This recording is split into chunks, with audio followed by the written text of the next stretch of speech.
This is Firebase. I'm your host, Gary French. Welcome. On tonight's show, we have a variety of topics that we want to cover with you, and you will see them right there on the screen. We're going to be talking about Gen Zers, according to a recent report, not very patriotic. Also, with everything in the news about gender assignment, there seems to be a gender assignment identity crisis. We'll be talking about a federal judge who has ruled that the Biden administration has probably violated your First Amendment rights. And since we're talking about the Biden administration, according to a recent report, it says that the Biden administration has also cost every American family, every taxpayer, at least $10,000 in extra fees. And on the last portion of tonight's show is lab-grown chicken. Yuck. Take a look at this chart that I want to share with you about Gen Zers.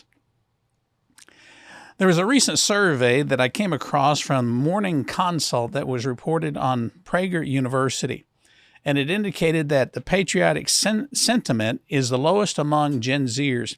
You'll see on the graph there on the screen that of all U.S. adults, approximately 52% consider themselves patriotic.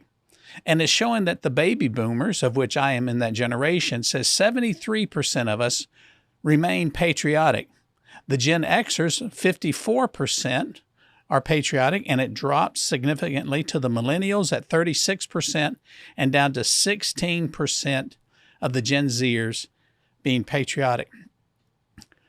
Friends, why is this so important? Hopefully you're able to get an understanding or at least a quick glimpse of the chart that we shared with you. Let me share you this. What does this mean for our future? Here's what it means. I think back to my youth, my childhood, especially since I was born in the 50s and I grew up during the 60s, that we were told that those people that were just using LSD and evading the draft in the 1960s would one day be in charge. They would one day be the politicians. And every one of us, even back then, were saying, no, that's not going to be possible. Well, guess what? It is. And the people that were the drug abusers and the unpatriotic draft dodgers back then, it seems to me that a large percentage of those people are in office right now and making the decisions that affect every single one of us. Let me ask you this question. If that was true then, what about the 16% of the Gen Zers who are not patriotic to the United States today? What does that bode for our nation? What does it bode for your children, your grandchildren, and your great-grandchildren? Something to think about, friends. On to another thing. Here's a short video that I want to share with you that I came across recently about Dr. Miriam Grossman, who's testifying before Congress about the gender identity lies. Watch this. My name is Miriam Grossman. I am a board-certified child, adolescent, and adult psychiatrist, author, and senior fellow at Do No Harm. I have been taking care of patients for 45 years. I'm going to use my time to respond to Dr. McNamara. First, I'm struck by her use of the phrase, sex assigned at birth. Sex is not assigned at birth. Sex is established at conception, and it's recognized at birth, if not earlier. Dr. McNamara claims that her views are science-based, but to claim that sex is assigned at birth is without any scientific basis whatsoever. Its language misleads people, especially children, into thinking that male and female are arbitrary designations and can change. That is simply not true. Dr. McNamara claims that social and medical interventions are the only evidence-based treatment and that scientific evidence shows it is life-saving. Without it, she's warning us, kids will commit suicide. Well, a growing number of countries have effectively banned the care to which she's referring. And thank God there's been no wave of suicides or other mental health catastrophes. 3 years ago, Finland place strict limitations on medical interventions for minors. Sweden did the same thing after a 14-year-old girl was found to have osteoporosis and spinal fractures from puberty blockers.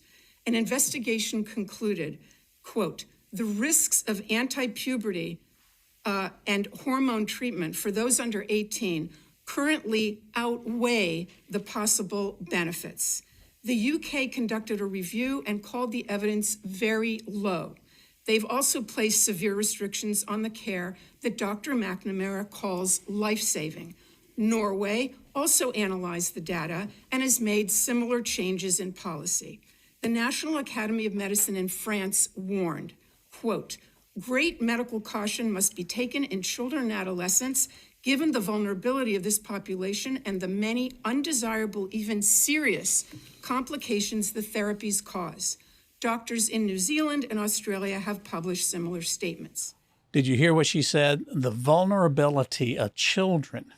I just love the fact that Dr. Grossman is refuting a doctor by the name of McNamara. Well, to the right of Dr. Grossman is the very person that she is refuting.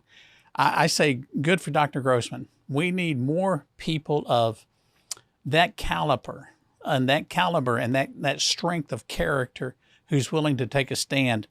She indicated that Dr. McNamara was saying that gender is arbitrary and can change. And if that's so, how often? I mean, if it's a Tuesday, do you want to change to a different gender? And I just think this is absolute. I heard a pastor say it like this from Virginia. It's madness, absolute madness, when people think that your gender is assigned at birth. Friends, your gender comes into place when the chromosomes come together, when the egg and the sperm come together, and it creates life. You can do, even microbiologists can understand that your gender, your sex, is predetermined there, and it's not how somebody fills out a chart and puts a check mark beside your name.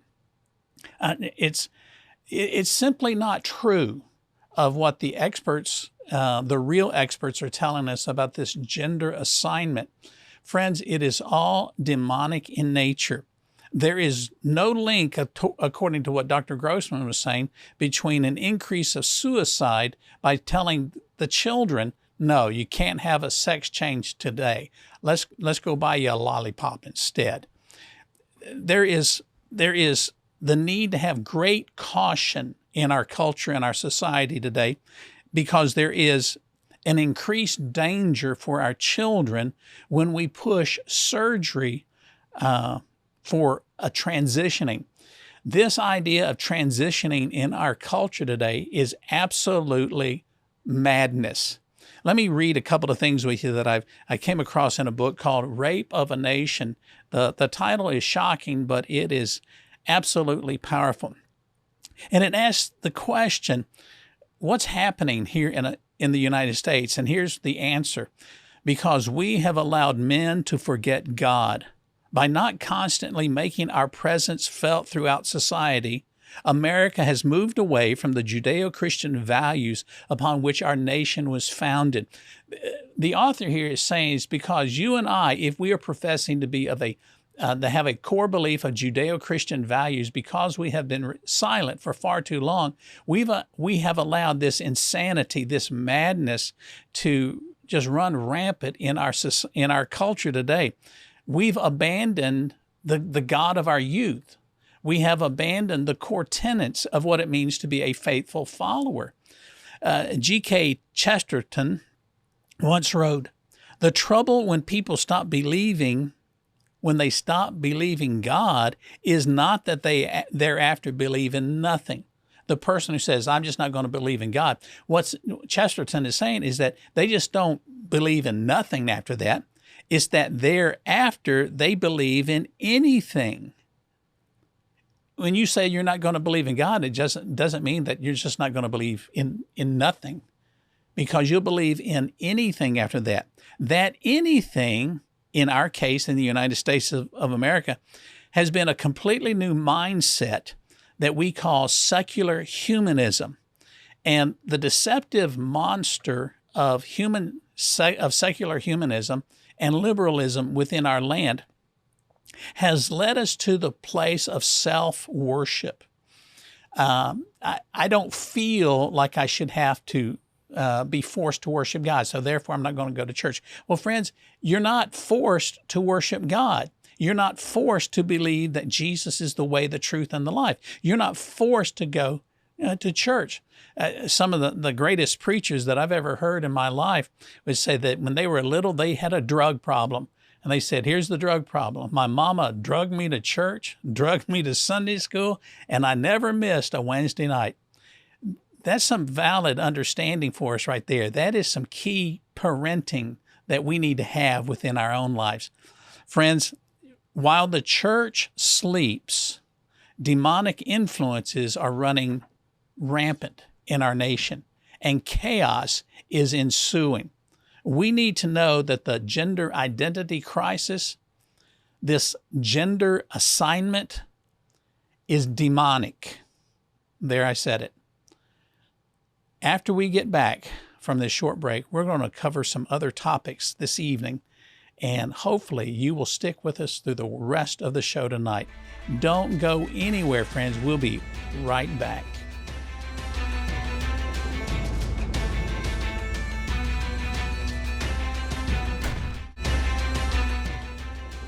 Welcome back. I'm very glad that you decided to stick around with us after that short break.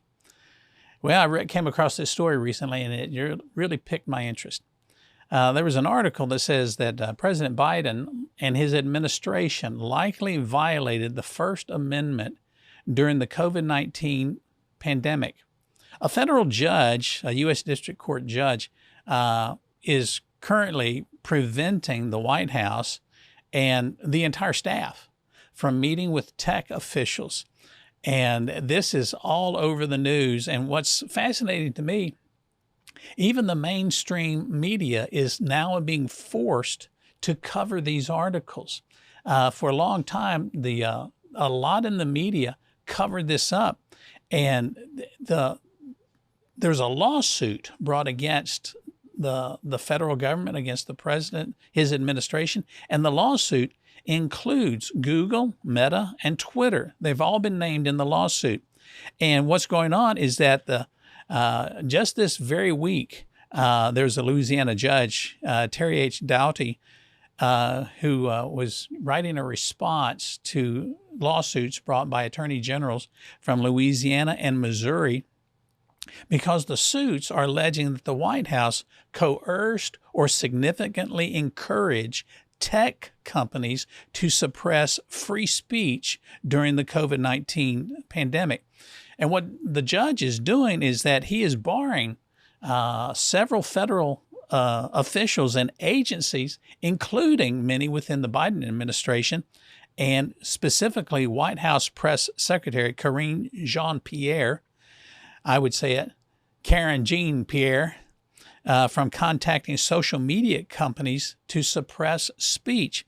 And the injunction, which was initially obtained by Fox News, states this, that the government's actions, as directed by the Biden administration, likely violate the free speech clause, and that the court, the federal court, is not persuaded by the defendant's arguments. And what's he saying is that, you know what, there's some merit to this lawsuit, because it sure does seem like the current administration has done more to suppress free speech than to allow it.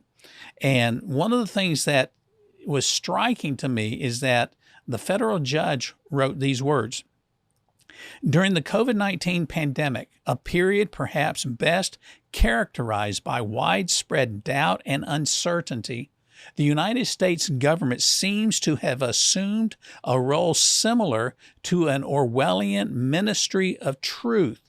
And friends, and if these allegations turn out to be true, then what this will be is the most massive attack in the history of the United States against free speech.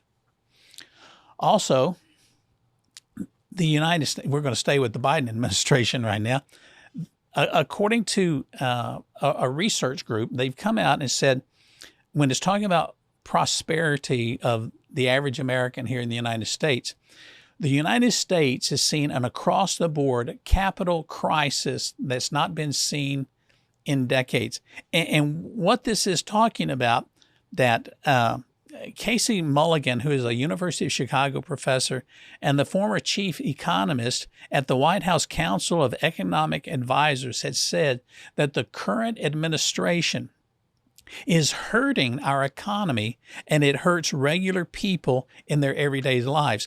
And what's been going on is that because of the executive actions, executive orders, and not using legislation to enact proper legislation, what's going on is that just because a president has a pen, he is signing into action egregious executive orders that are affecting your pocketbook. And what he's saying is that every person is paying right now $10,000 more per year than they did prior to the Biden administration. And in all fairness, they looked at the Trump administration to try to figure out if that was the same thing that was going on. You know what they found out? That during the Trump administration, if he had been elected to a second consecutive term, the average U.S. household would have estimated to have saved $21,000 over the course of that term. And this economic advisor has written down that if Biden's regulatory costs continue to rise at their current rate, American households can expect to lose $60,000 if the president wins re-election. Now, I'm just reporting this, folks. I'm not making a statement for or against Bush or Biden or Trump. It's just news that's just come out this week. And finally, for this segment, let me share a couple of things with you that I came across that really just astounded me. I saw the picture of this, and I decided I'm not going to put the picture on our program tonight. The picture was just too gross, because here's what I came across: lab-grown chicken. My first response to that statement, and especially when I saw the picture, was yuck. And it leads me to this consideration: which came first, the chicken or the egg? Friends, it seems like that doesn't even matter anymore, because scientists can now create what they call chicken meat in a petri dish in their laboratory or laboratory. It sounds more like Dr. Frankenstein, doesn't it? But lest you think I'm joking about this, you merely need to do an internet search. And when you type in about lab-created or lab-grown chicken, you will see all kinds of articles that will pop up. And what's shocking, at least to me, is that the United States Food and Drug Administration has given the okay for this to continue. And one day soon, your very own chicken nugget will not come the old-fashioned way, but from a laboratory. Here's what I read in the article. Researchers have learned to grow meat in the lab, and the process is broken down into 3 major steps. The first step is that they remove a number of cells, small cells, typically muscle cells or stem cells, from an animal during a very harmless and painless procedure. And the reason that they want to grow meat is because they want to remove all of the stress from our food, from our hamburgers and from our chickens. Let's just not slaughter them so we can have a chicken sandwich or a hamburger. Let's just grow our own artificial meat. The next step after getting the cell is to culture the cells, and they place these cells in an artificial environment. And the last step is a process known as scaffolding, where they organize and pack the cells tightly together to create the desired size, shape, and cut of meat for your personal enjoyment and consumption. And there's a lot of pros and cons to this. And part of the con is that what will we do about the industry where we have farmers, raising chickens, and what about the cattlemen and the beef stock that they have? They say that they're going to refine this process of creating meat in the lab to where it will become cost effective. Well, let's just see how cost effective that is right now, how far it has to go. A 2021 analysis estimated that lab-grown meat would cost $17 to $23 per pound to produce. And it doesn't include grocery store markups in that production process. In comparison, conventionally grown ground beef typically costs a little under $5 per pound. A 2021 McKinsey report says it will take approximately 220 to 440 million liters of bioreactor capacity. And what it's going to do, it's just going to be astronomical on the expense because they're trying to improve the animal welfare. Friends, the first lab-grown hamburger cost $330,000.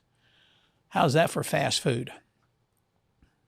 As I said in the first segment, madness seems to be everywhere. Well, friends, when we come back, we'll wrap all this up tonight and see what we can do about all of this madness. Don't go anywhere.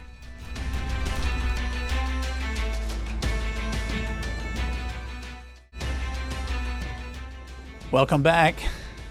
This evening, we've talked about the Gen Zers not being very patriotic. We've talked about Dr. Miriam Grossman. I showed you a video clip where she highlighted the gender identity crisis. We spoke about a federal judge. The Biden administration has probably violated your First Amendment rights. We spoke about how the Biden policies are costing the average U.S. households $10,000 and lab-grown chicken. I said it earlier, and I'll say it again. Yuck. Well, in the first part, when we spoke about Gen Zers not being very patriotic, part of that has to do is that they're just not being educated anymore. Our education system in the United States is absolutely atrocious. It seems like the teachers' union is more interested in their own personal retirement fund than they are of educating our children. As an example, here's some statistics. Here's some questions that I read about Gen Zers that they could not answer. Which amendment guarantees the right to freedom of speech? Gen Zers couldn't answer that. Which nation did America gain independence from? Gen Zers could not answer that. Which countries did America fight in World War II? You got it. Gen Zers couldn't answer that. Which group attacked the United States on September 11th, 2001, otherwise known as 9/11? Yep, Gen Zers had no clue. And when asked about the Cold War, now we need to be a little bit more broad here, some millennials and Gen Zer respondents stated that it was the Cold War. Those of us in baby boomers, we understand what that is. When asked about the Cold War, the millennials and Gen Zers said it was a battle against climate change. And that's not a joke. That's how they really responded. Friends, it seems like there is literal madness in our land today. And it seems like you and I on a regular basis are throwing our hands up in despair and wondering what can we do. Well, let me remind you that from a strong Judeo-Christian worldview, from a biblical worldview, there is a great deal that we can do. Of course we can pray, and well, we should. We should be praying for our nation. We should be praying for Joe Biden. We need to pray that he has a sense of sanity about himself and he's not in a perpetual fog. We need to pray that the people that he has surrounded himself, that they would awaken to the core values of what you and I call what it means to really be an American. We need to pray and believe that good, godly men and women will run for office. But friends, there's so much more than you and I can do than just pray about it. Of course we should pray. But when we pray, we must know that God may call you to be involved in part of the process. And by that, I'm not talking about being angry or being vindictive or mean or destructive. I'm talking about being the kind of person that espouses what it really entails to be a follower of Jesus Christ. The Lord says that the world would know that we are his disciples when we had love one for another. And part of that process is that we should love each other. We should love the body of Christ, regardless of their denomination, the way that Jesus loved us and gave himself for us. The Bible reminds us that while we were yet sinners, Jesus Christ died for us. And Jesus also said in the Gospel of John, in this world, you will have trouble, but be of good cheer, because he's overcome the world. I'm reminded also of what Jesus said, and I've heard this read many times at funerals. You believe in God, believe also in me. Let not your heart be troubled, neither let it be afraid. I go to prepare a place for you, that where I am, there you may be also. That, for me, friends, gives me a sense of hope, a sense of love, and a sense of acceptance. We can look at our nation and we can bemoan the fact that it seems like liberalism is running rampant. We can decry the fact that I ain't going to eat no artificial chicken. Or we can complain about everything. But until we allow Jesus to change our hearts, we will never find the right solution. Thanks for being with us tonight on Firebase. I hope and pray that you have found encouragement. Until next week, God bless.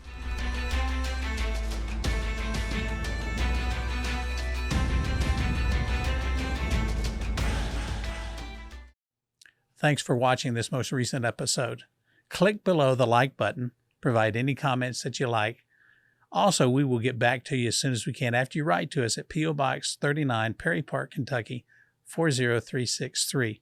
Also, let us know if you like really good coffee, and we'll send that out to you as soon as we possibly can. What's the name of the coffee? Firebase.